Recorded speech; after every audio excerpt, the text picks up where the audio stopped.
Hello, welcome to the Cassia County, Idaho public testing of the election equipment for use in the upcoming November 5th, 2024 general election. This test is being recorded live via Zoom, and the recording will be posted on our county website at cassia.gov. The test should take around 15 to 20 minutes to conduct, and we are happy if you're able to watch the recording. Currently, we have no one physically in attendance for our public testing. Kelsey, are there anyone that are on the Zoom call? There is nobody. Okay, all right. So on behalf of the Cassia County Clerk and the Chief Elections Official, Joe Larson, I'm Susan Keck, and I'm the Cassia County Elections Director. With me, I've got Kelsey Jones, our Assistant Elections Deputy Clerk, and we will be conducting this logic and accuracy test.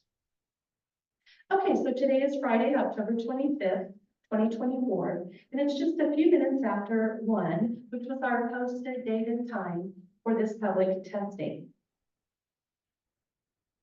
We're going to conduct a logic and accuracy test of the DS300 precinct tabulator and the DS450 central count tabulator, which is the equipment that we will be using for the upcoming general election. This election will involve all 24 voting precincts. We do have a person who just joined us, our County Commissioner Chairman Leonard Beck. So we're very grateful you came. You were the only one in attendance so far. But we are recording this so that we can post it on the county website. So thank you. I really need it. Appreciate you being here. Okay, and so as I was saying, this election will involve all 24 of our voting precincts. And an internal logic and accuracy test has already been conducted on every piece of equipment that we will be using. But for the purposes of our public testing, we're going to just test the DS300 that we will be using at our Presbyterian Church polling location for our Burley 104 precinct. And then through the central count tabulator, we have a combination of 3 precincts from our fairgrounds location, plus a precinct, our Parsons precinct, which is one of our vote by mail precincts. So our goal is to have every ballot style for this public testing, and that will gather all of our equipment that will be used, as well as all of our ballot styles that will be used. Okay, so what we'll do is we will first run our zero totals. And we also have another person in attendance, Flo Velasquez. And so I'll have one of you to verify our zero totals when we print our reports first. And then once those zero totals are verified, we will run the ballots through the tabulators and compare the results of the tabulators with our expected results. And that's what consists of this logic and accuracy testing. Okay, so Kelsey's going to come on back. And we'll do the zero totals on those.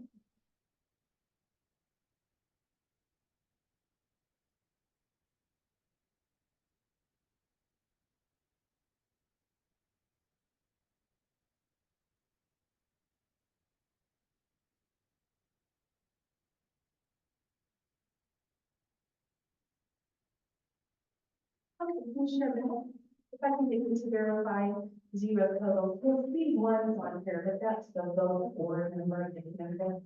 So you can be verifying that there are no votes tabulated yet on those voting tests. Okay, all here. Perfect. If you can just initial that for me. That's good.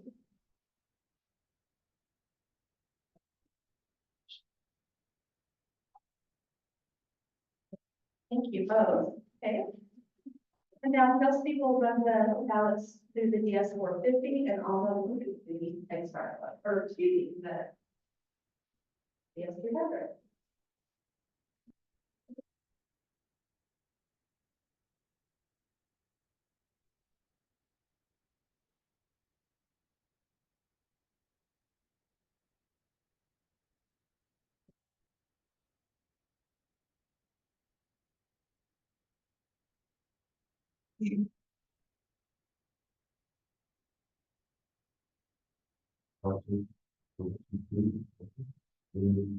Sorry, say that again. Where are you going to have that machine? This is in the equipment room in the Burley vote room.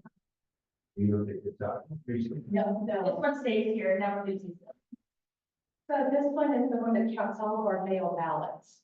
And so we have a team of poll workers that come in the day before the election to open the ballots and flatten them out so that they can be inserted in the tabulator. And then on election day, we run them through. And I'll pull up our totals here in just a few minutes. You've already had, do you remember how many absentee ballots? We'll look at that for you. But Over 600, yeah, over 1,000 requests. And I have never had. yeah. So far. And we'll look at our totals here. Kind of easy, even though she's about 4 times the number of ballots. And Commissioner Beckman, the this is the unit that will be at our election day polling location. Is the other 300. This again is our central count tabulator that stays there. So these are write-in ones. So it separates out the write-ins, so we can put them on top. So it can read it out.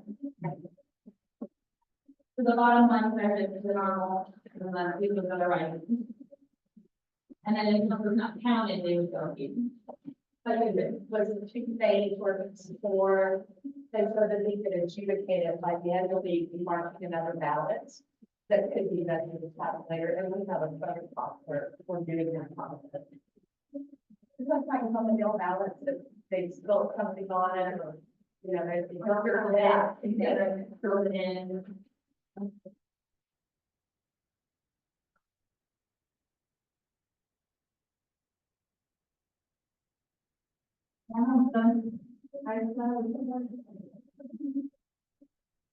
How many of you want to do? I have 162, I believe. So what total of 192? Yeah, total. He's got 32 and I have 160. And her 160, more than 8. I love this machine.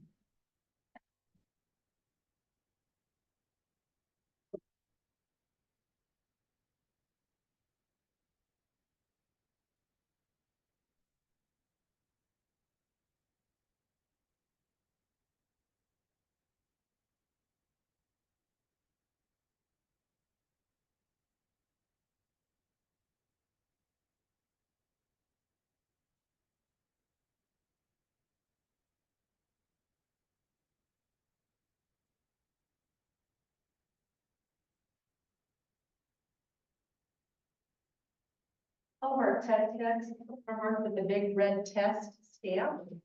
So that if there's any question, you know, if someone wants to look at them, we can show them our test decks. And to avoid confusion with the actual ballot. We keep these separated. So this prompted, our test ballot on this one was specifically designed to show an overvote. So I had selected 2 candidates for the same race of a race that we could only vote for one. And so if that happens on election day, these units will notify the voter, you voted for 2 candidates and you can only vote for one. Would you like to cast your ballot as is, or would you like to return it and correct it? And so these units will have kind of a safety feature in place to prompt the voter and give them an opportunity to correct it if they need to. For the purposes of our test deck, though, we want to make sure that it's recognizing those overvotes or undervotes and blank ballots. So I'm going to go ahead and cast ballot because we want to verify that the unit's tabulating that correctly.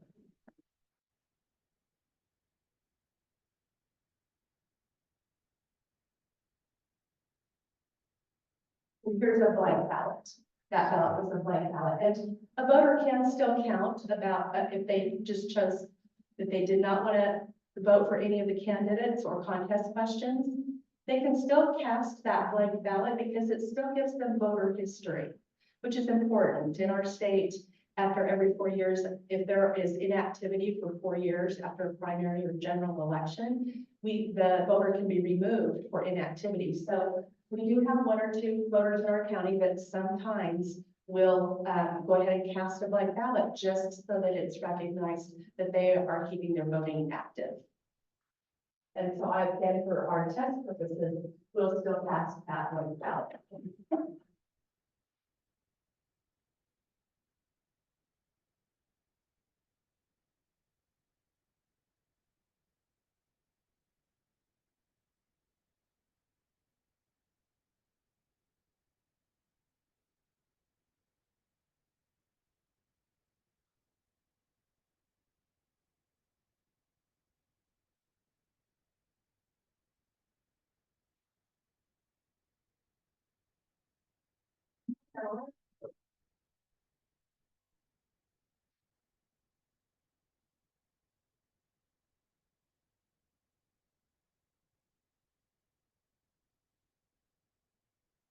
Okay, now we're both gonna, I've already closed the poll on this unit, you've already closed your polls out and printed the report. So I'm just gonna get and close the poll here, and it will generate the totals report for this unit. Then it'll take both of the thumb drives that the data has been stored on. It's just reminding me, are you sure you want to close the poll? I'll say yes. These units are newer than our DS200s, and you'll be amazed at how fast they do this. The older ones just kind of chugged it along, but this is a pretty fast report. When you switch to all of the numbers, Yes, I'll remember this, all of these. They're smaller, I don't know if you noticed, they're just a little bit smaller and more compact. And so we like that. Okay, and we're gonna finish and turn off.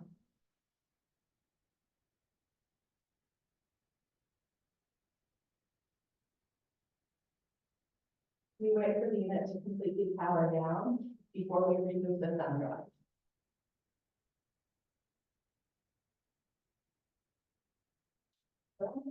Now I'm going to upload these into our election night.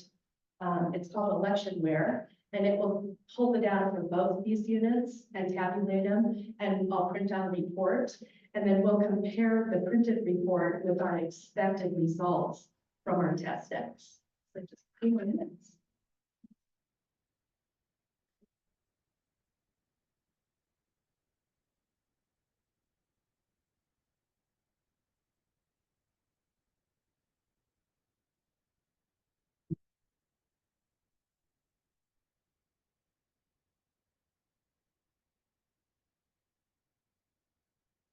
And I'm gonna print them. This is the results report, yeah, it doesn't go automatically like that. I'm first printing the zero reports for this part of the process. And so I could have done that right at the beginning, but if one of you want to come up and take a look at this one too, to show that we don't have any votes in any of the contests. And once we verify that, I'll upload the votes. Okay. Thank you.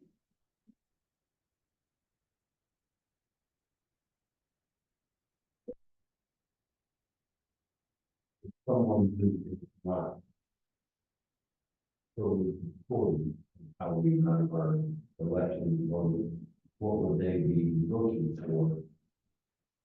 In this process. Yeah. That's a great question. His question for the recording viewers are, what would someone who questioned our tabulation process be looking for?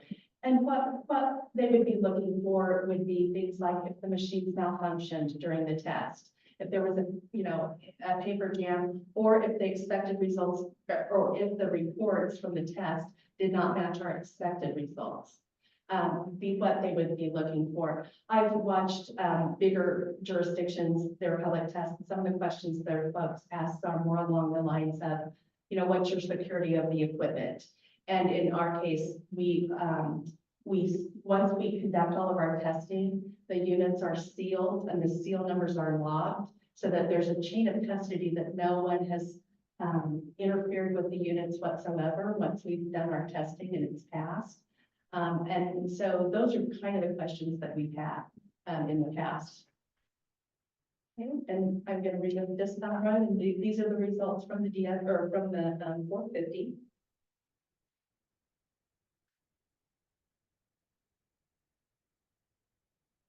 And on election night, as the precinct chief judges bring in the ballots and their thumb drives, we upload those until all the precincts are in, and then we can we can actually start our reporting at any time after 9 p.m. on a day. Okay, All right, both of those have loaded, so I'm going to generate the report from this unit, and then we'll have a comparison and see how our results look.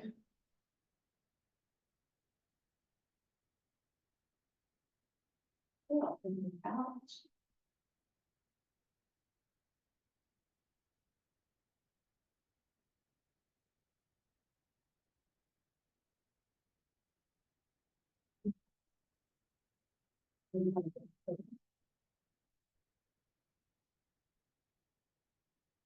Okay, we've got our expected results, and I'll read the names, the last name of the candidates and the number of votes, and Kelsey will check off on our expected results, and then we'll have both of you come over and just kind of look them over and make sure. And I hope I'm pronouncing these names right. Some of them are a little tricky on the presidential contest, but the first one we'll go to is Ayudera, 15, yes.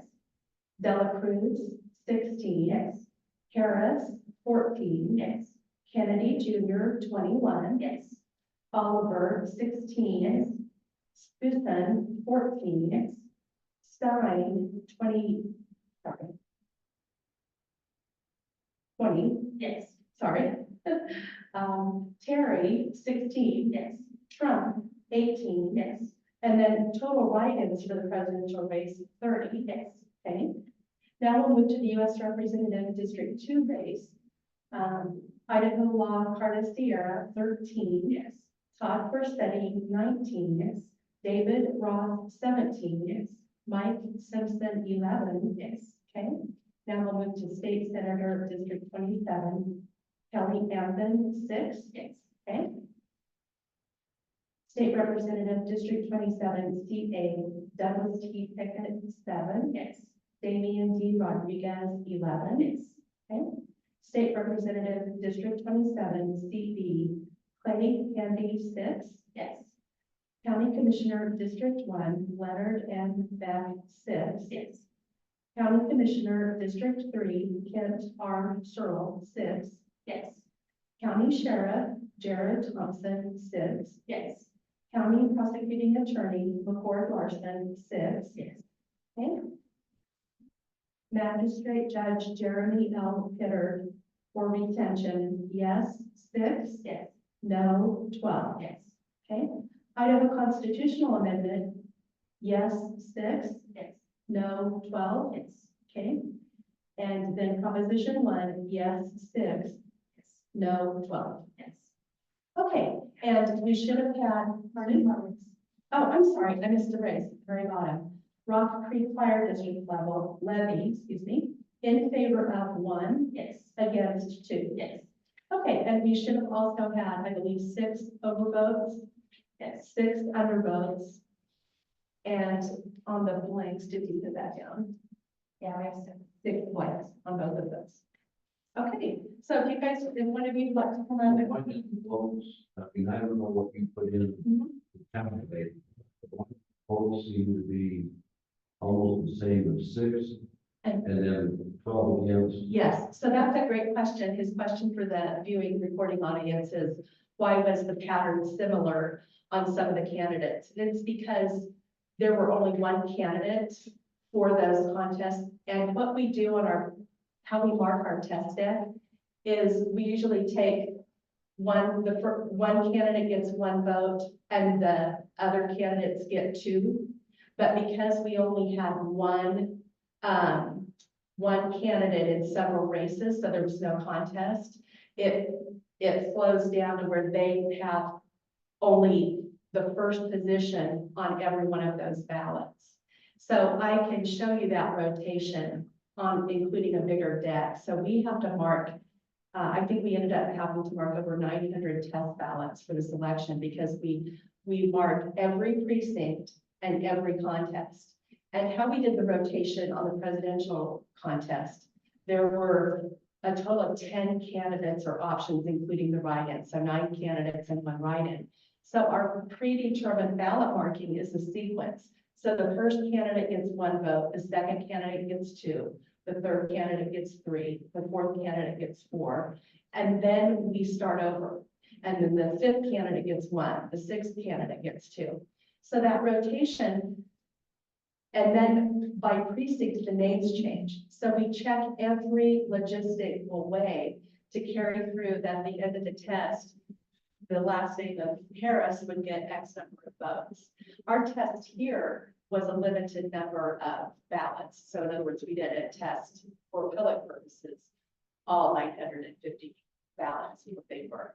But it's that rotation, and the ones that only have one candidate, they're always just going to get that first vote. So there will be not ties within the contest, but candidates that receive the same number of votes when there's only one candidate on the ballot. On the no votes, so on the yes question and the no question, the difference there is your first response, so a yes response or an in favor response, only gets one vote, but that second one gets two. So you take those two times the number of precincts that we're running through, and that gets your number 12. I know that's a lot of logistic about it, but I'm very, through my years here as election director, this is one of the best ways to prove to someone that they're, we have our expected results. We have the pattern that we're marking, and the tabulators have been 100% accurate. In my time, we've never even had any question of it not tabulating correctly to our expected results. Our recent post-election audit that was conducted by the Secretary of State's office proved that they hand counted our ballots from our May election, and they 100% matched what the tabulator reported. So we're very confident in that process. So if one of you want to just double check these platform factors. So you can just spot check if you want, for example, so that first one, person, and then here's his over here. So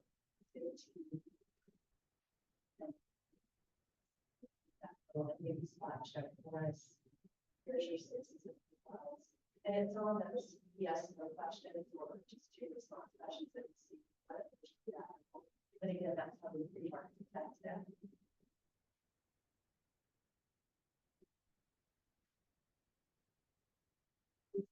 Sure. Okay, do you have any questions? Any other questions? All right, so that concludes our public testing of our election equipment that will be used for the upcoming November 5th, 2024 general election. Thank you for your attendance.